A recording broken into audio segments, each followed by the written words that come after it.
এয়া লৈছোঁ বেঙুনীয়া ফুলকবিটো এতিয়া কাটিবলৈ আৰু ইয়াক আজি কাটিম। ইয়াৰ নাম হৈছে ফুলকবি দাস তেনে আৰু ইয়াৰ গাৰ ৰং হৈছে বেঙুনীয়া আৰু ঘৰ ঢেকীয়াজুলি। হেল্ল' এভৰিৱান, চাওকচোন বেঙুনীয়া ফুলকবি কি যে ধুনীয়া ফুলকবিটো দেখিবলৈ, হয়নে? সাৰ দিয়াই হওক লাগিলে যিয়েই নহয়, কিন্তু খুব সুন্দৰ দেখিবলৈ। আপুনি খাই পাইছেনে বাৰু জনাবচোন কমেণ্টত। আজিয়ে প্ৰথম খাব লৈছোঁ আৰু এয়া ধুনীয়াকৈ কাটি মেলি ল'লোঁ। এতিয়া অকণমান গৰম পানীত সিজাই ল'ম। আৰু হালধীয়া ফুলকবি বোলে ওলাইছে, দেখা যাওক বাৰু, খাই চাওঁ কেনেকুৱা লাগে।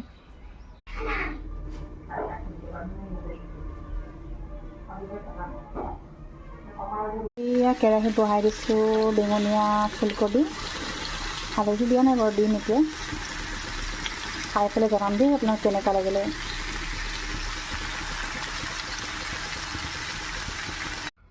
এয়া চাওক ফুলকবিৰ চব্জিকণ হৈ গ'ল। এতিয়া আমি খাম আৰু ভিডিঅ'টো চাব দেই।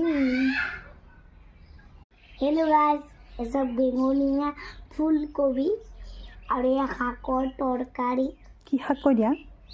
কি এয়া হৈছে পালেং শাকৰ আঞ্জা আৰু এয়া হৈছে বেঙুনীয়া ফুলকবিৰ চব্জি। খাই দিওঁ। এতিয়া তুমি খাই দেখুওৱা কেনেকুৱা মানে লাগে কোৱা আৰু। খাই এনেকৈ খাই নেকি? ধুনীয়াকৈ বহি খাব লাগে আকৌ। কেনেকুৱা টেষ্টি নে? এয়া হৈছে আমাৰ দুপৰীয়াৰ আহাৰ আৰু আছে চালাড আছে। আমি এতিয়া বৰ্তমান নাখায় চালাড, সেইটো কাৰণে দিয়া নাই। বাই বাই কৈ দিয়া। Bye bye.